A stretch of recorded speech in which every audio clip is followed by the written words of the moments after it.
It's Big Scrumbo here. I have a day off today, and I had to drive a couple miles to go get the new Famicom Detective Club, because I'm a shill, and I didn't know it was coming out physically, and I was like, if it's coming out physically, I'm gonna get it. And I've been saying all summer, like, oh, I want to make a day where I go to a bunch of retro game stores and just kind of like go to them, and we're doing that now. There was a half-price books right next to the Best Buy where I had to go get that at, and I ended up getting something kind of cool. Hold on, I'll show you guys in a bit, because somebody's actually staring at me, because I'm kind of in like a public parking spot right now, so hold on.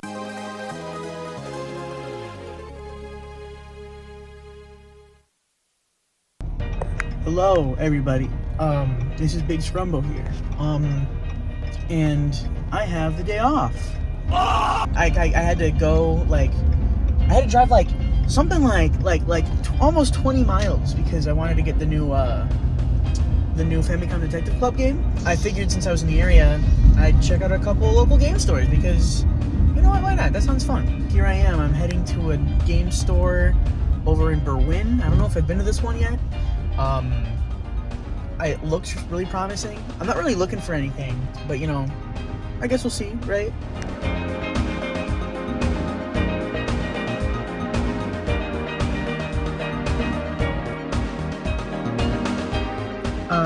That's gross. There we go. That's not much better. So the half-price books that I went to, had something really cool. If you know me, and when I start explaining this, you're gonna be like, oh, brother, here we go. This is a warning thing, isn't it? Yes, it is! Yes, it is! That was the sounds of my keys falling. I found the entire set of the Gun Parade March manga, which is a manga based off of this obscure PS1 Japanese-only, like, RPG life sim thing. You're in a high school and you're, like, piloting robots to see, like, look at this logo. That is tell me that's not the most PS1 thing you've ever seen. It's like you're like playing as a bunch of kids who like have to save the world by piloting robots to fight aliens. And I know it sounds like Evangelion, and I'm sure there's, you know, gotta be some shared DNA there, but I know one of the cool things is that like there's like permadeath, and that'll change the story. And I think that's a really cool idea, especially for like a small school setting, or like they're like, you know, maybe a character dies like in a battle and then they just stop showing up to school. That's a cool idea. You know, that's one of my fan translation white whales that I'm very happy with this. It's just a shake! All right, getting right into it. So we had some NES, SNES, and PSP stuff in one case over here.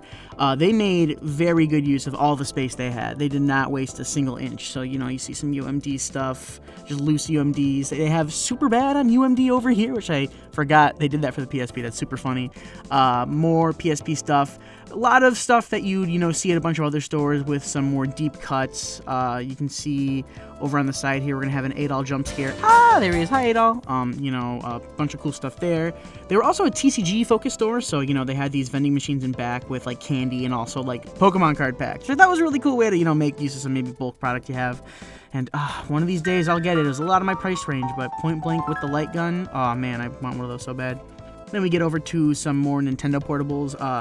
Lots of really cool stuff over here, some more deep cuts as well. They had, you know, some limited print run Atlas stuff, as well as some more, you know, shovelware-y type stuff, but, you know, all really cool to look at. I didn't film it for some reason, because I'm an idiot is probably why, but there was Mega Man .exe 1, 2, and 3 at the bottom, both versions of 3. I considered, like, getting those, but I don't know why I didn't film those. Then we get to the PS2 section. This is where you get some cool stuff. They had that game Rad, the robot one. Big fan of that. I found work at the bakery close by. Can you walk me there? No! The bakery! That's where I work! I was looking for Shadow Hearts Covenant. They didn't have it, but they had the original. They had the original Shadow Hearts. Let's see here. They had God Hand on PS2. I almost bought it, but it was way out of my price range. especially for disc only. Lots more NES stuff, all in complete in box. And I noticed they had the special edition for Jay and Silent Bob Mall Brawl. I think I maybe heard that game once when it was coming out, but that's kind of interesting they had that there. More NES stuff. And then at the very bottom, I noticed they had a lot of the like unlicensed NES games, which is just kind of cool to see. You don't really see those that often. They had some cool posters, like the Snowboard Kids one. I like Snowboard Kids. Jack Frost was in the DS one, so I had to bring that up sometime. Neo Geo Pocket Color stuff, some Wii stuff. I always look at the Wii stuff because I want to see if they have cool stuff like that Tatsunoko versus Capcom right there. I was looking for Dokapon Kingdom, which they unfortunately did not have, but it probably would have been out of my price range anyway. Looking at some of the consoles they had toward the back. They also had a lot more modern stuff. I'm talking PS4, Xbox, PS5. Nothing too crazy there until I found this holy grail. Hear me get excited about it. I don't think I'm gonna top this today. There's one other store I want to check out, and we'll go from there and see if there's any more. But I genuinely do not think I'm gonna top this. I found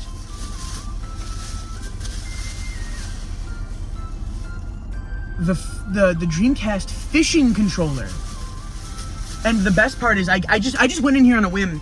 And he's like, yeah, Friday, Saturday, Sunday, everything is 20% off. So I would pay for that in cash. That means it didn't come out of my bank account, so it was free. So I got this for free. I could burn any game I want on it. And the real reason I got it is because it's funny, and it's a funny thing to like have chilling on like a desk or like on a shelf and just have people ask me about. But also, I might dress as Big the Cat for ACEN this upcoming year, and to bring that with, I think would be elite. I'm considering it. I'm genuinely considering it. Okay, I know I lied actually to you guys. Yeah, my bad. My fault, OG. I said I was gonna go to one more spot. Well, it turns out that there's another spot like 10 minutes up the road. So I'm here now. So now we're gonna go take a look. Getting right into it here, this is a smaller store than the last one, so it was pretty quick to go through, starting with the PSP stuff. Good mix of pretty standard stuff that you'd see at pretty much any retro game store with some cool deep cuts. Then Vita stuff, which I thought was super cool. Like, you never see that anywhere. I was particularly impressed with their GameCube selection. Especially, they had some big hits out front, and then over here they had some more, third-party stuff. They also had exclusive unlockable cheat codes inside. This just entire section reminds me of going to Toys R Us as a kid and looking at the GameCube games. ZooCube.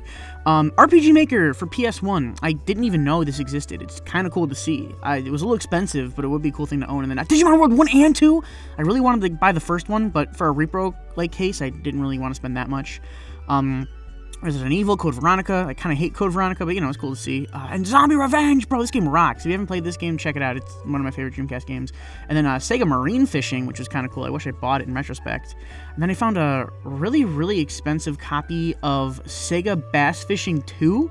The PS2 section, kind of to end things off, had a lot of really cool stuff. Some Power Pros, there was a dot hack there, Klonoa, Resident Evil 4, Crimson Sea 2, and then, your game compilations, your Mega Man compilation, your Sonic compilation. See those at every retro game store. Alright, that place was actually pretty cool. I don't know what I was expecting. I'm, kind of surprised. I'm, 90% sure that was, definitely a GameStop that got closed down or moved, and they bought the space and just kept everything in there and just made it a retro game store, which honestly, that's pretty smart. I ended up getting, and I kind of want to buy at least one thing, like that's not a throwaway thing from each place. And I actually found something really cool. Custom Robo for the N64. This is a Japanese only one. I've been super interested in these games. I've never ever played them, but I know they'd be right up my alley because I think that's a Mazinger Z parody up there. And they all just look cool. I don't know, I feel like they'd be really fun. I'm kind of one of those guys who think the N64 is a little overrated. There's maybe 10 good games on it, and then all the other games are games that you could get somewhere else way better. And I want to maybe see if there's an 11th. There's one more place I want to go to, and then dude, I gotta pee so bad. I'm being so real. I probably would have spent longer in there if I didn't have to pee so bad. But I'm glad I found that, because that's one I've kind of had my eyes on for a while now. So yeah.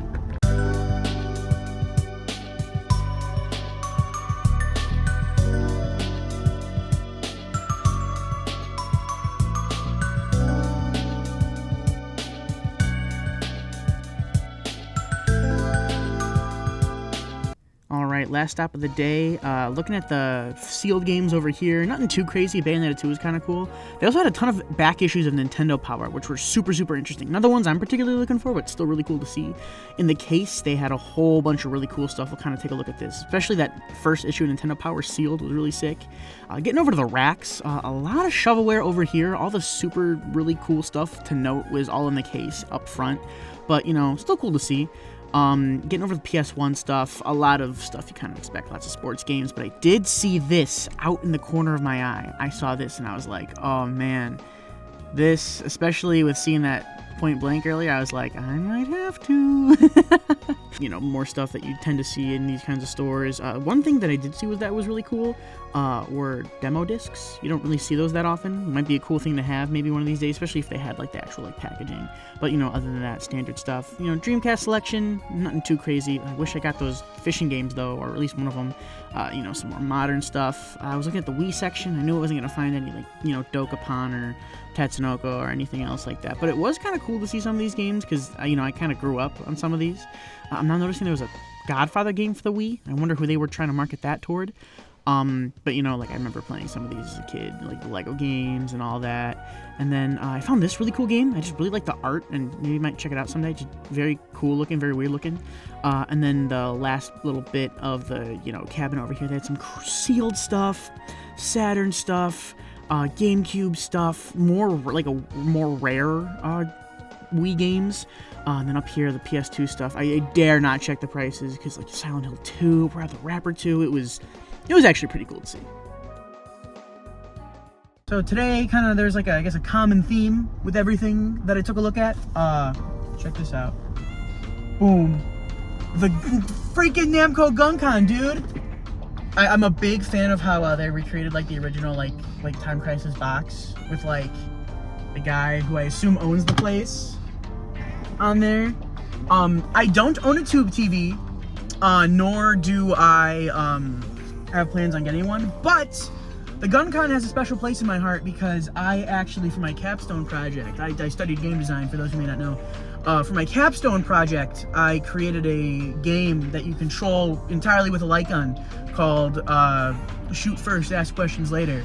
And I no longer have the gun, the Cinnamon light gun that I used, so I always wanted to get a actual, like, you know, light gun to like kind of have and like maybe hang up or something. And yeah, here it is. Oh, dude, look at that. That's awesome. It actually wasn't that badly priced. $60 because there's that plus Time Crisis, which honestly that's pretty good. I have a friend who I might bring this over to so we can try it out because that's just so cool. Because I kind of want to get like a tube TV for my room, just to like have stuff on and show stuff on. But like I really don't. I just don't really have room. I mean, I barely have room for what I'm getting today, but that's besides the point. Yeah, $60 for both of these? Absolutely, I'll take it. And also just like it's just like a near and dear to my heart type thing. And I was talking to the gentleman inside. I was like, yeah, like I made a game that you control with like a light gun. He's like, oh, that's really cool. He seemed very, very nice guy.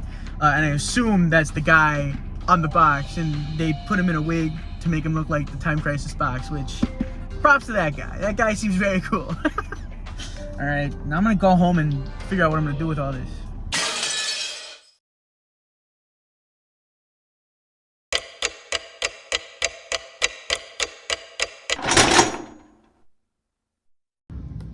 Okay. Oh, let me get that out of the way. I'm back home. Let's go through the haul one more time, and yeah, we'll take a look, see what we got here. So I'm gonna start chronologically here. So obviously, first thing I kind of got today was the new Famicom Detective Club, Emio the Smiling Man. I genuinely did not think this was going to get a physical release. I've heard literally nothing but great things from everybody who's played this, so I'm very, very excited to sink my teeth into this. which I'll probably do after I'm done recording. Hey guys, Meta World Scrumbo here, and between the time that I recorded this to now me editing this, I actually finished MEO, and it's pretty much all I did this weekend, like the weekend that I recorded this. I played it not that long after I finished filming. I played it the next day before I had to go into work, and I came home and I played more. I finished it, a couple days after, and it was as good as everyone else said. It was such a thrilling, gripping, grounded story, and it came from capital N Nintendo. It earned that M rating, and I was kind of shocked by the end. I want to see the series do well, so I'm going to encourage you to play it if you haven't, if you're watching this. And I don't want to say too much, but the last hour absolutely just had my jaw on the floor. Especially what you unlock after the credits. That whole little bit there, I didn't know what I was expecting going in, and by the end of it, even my mom was watching. That's how good it was. The less I say, the better, definitely. So I would say if you're on the fence, check out the demo on the eShop. I think it's the first couple chapters. And if you're even remotely interested, go ahead and get it, because I want to see the series do well, because if this is the kind of quality they're pumping out in terms of presentation and music and story writing, I want to see more of this. I want this series to do well. So, if you're even remotely interested, I highly, highly recommend checking it out, because I haven't stopped thinking about it since I beat it. Right down the road was the half-price books where I got this. I'm still really excited over the entire Gun Parade March manga. Like I was saying, based on the PS1 game. You can even see Sony Computer Entertainment Inc. there. It's still it's kind of it's never got super duper popular. I know the mechs are getting a model kit soon, and I might look into getting one, because I actually do like the robot design. Oh yeah, here we go. They're kind of humanoid, but also not humanoid. I kind of like in the head. It's a cool robot design. Very excited to check that out. This I got something else pretty cool, but I don't think anything's gonna top this. The Dreamcast fishing controller, dude. What? And I have my Dreamcast right over there. I can plug this in and try it out. Oh my god, dude. Oh, I put it right in front of the camera. This is awesome. I think there is a motion sensor in here. If I'm not mistaken, for the fishing games, you'd have to do the fishing motion and then yank up on it. But it's in really good condition, especially considering the box is a little beat up, but I don't care. it's cool to just have this just in general. And maybe I should try playing something with it. I don't know. Ooh, wow, this is gonna be so fun. This is so dumb and so cool. I don't know if I'm gonna keep it out or leave it in the box. We'll figure something out, but I'm just glad that I have this. And I think the Big the Cat cosplay has to happen now that I have this. So I can carry this around my shoulder and people will be like, what's that? It's oh, the Dreamcast controller. So sick. So sick. I'm so glad I got this. All right, moment of truth. Uh-oh. Wait. So I got this all plugged in. Is it plugged in? No, it's not. That would... Okay, hold on. All right, now real moment of truth. Ah, dude, come on. That never gets old.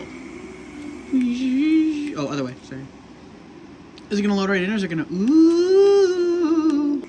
This obviously works, but I want to see how it works to control a game. I actually don't know what's in here.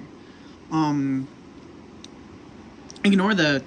I kind of was moving stuff around to get everything over there. I don't think it's MVC2. Oh, it's Twinkle Star Sprites! I should have guessed, considering the fact that Twinkle Star Sprites is literally right in front of me.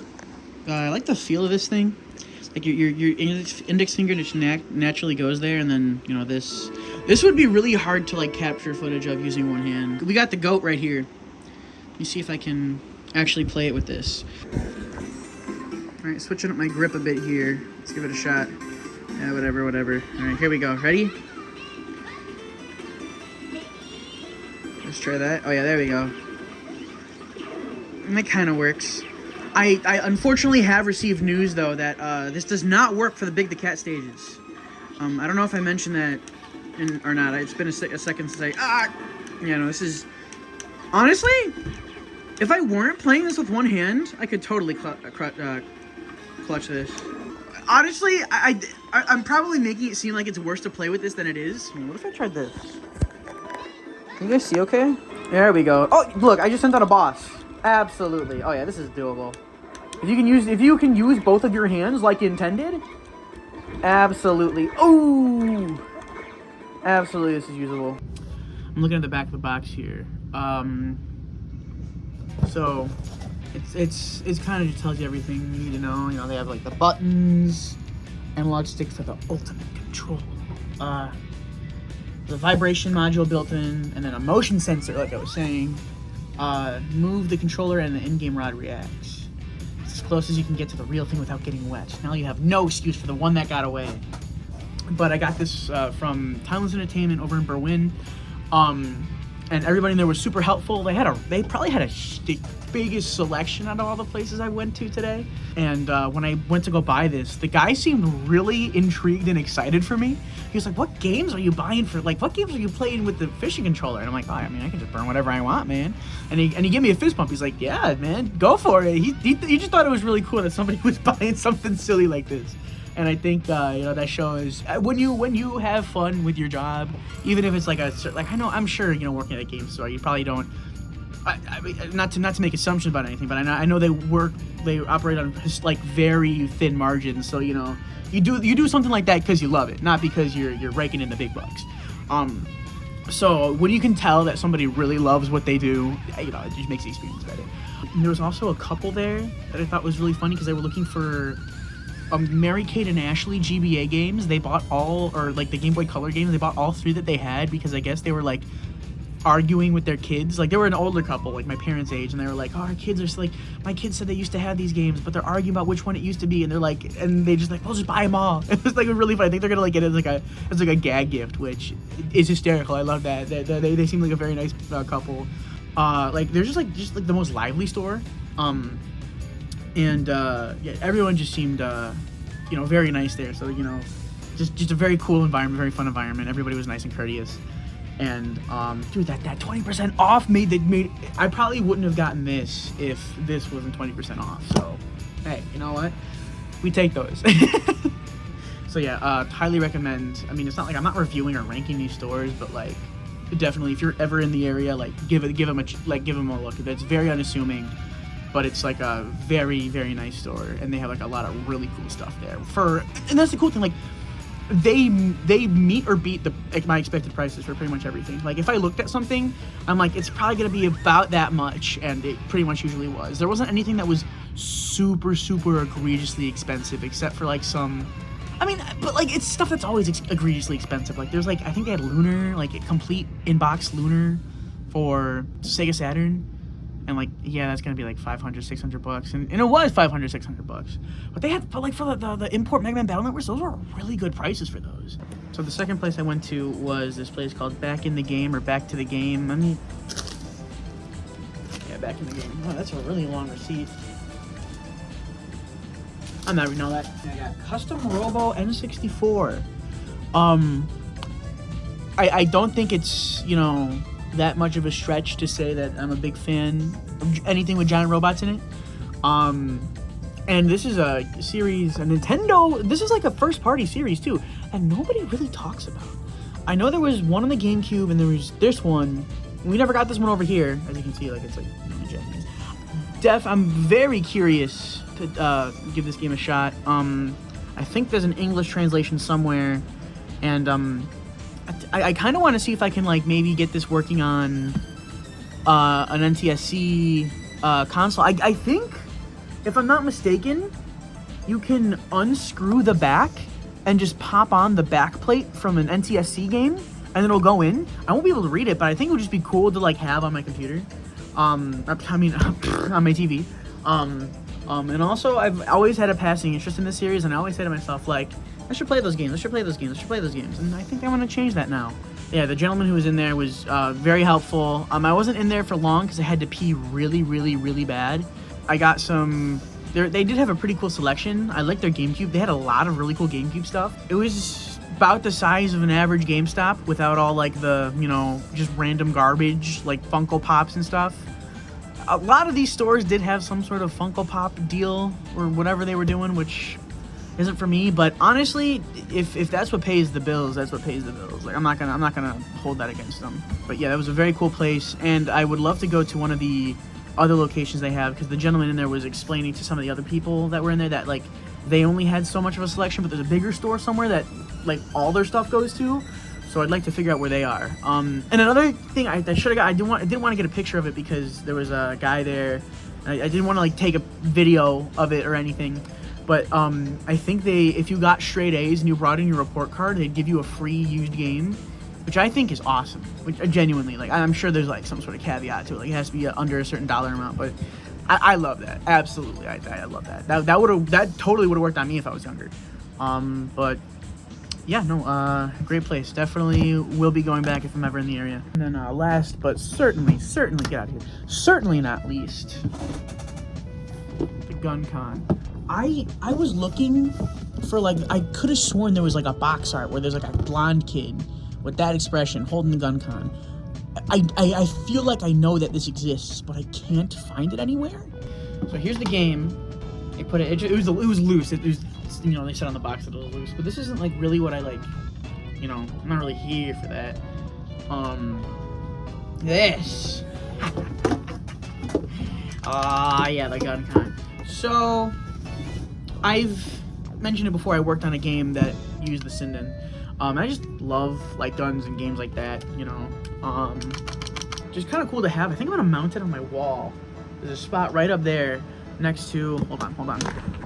There's a spot on my wall.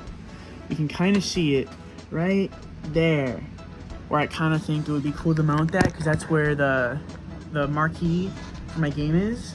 For the game that I made that I used the light gun on, I ended up making an arcade marquee for it. I kind of want to put this next to it. I mean, I'd love to get a Sinden, but this is really cool, like a really cool piece to hang up. And I'm gonna keep the cord on there because I actually want to use it. I mean, I spent you know, like $60 on this. Might as well, right?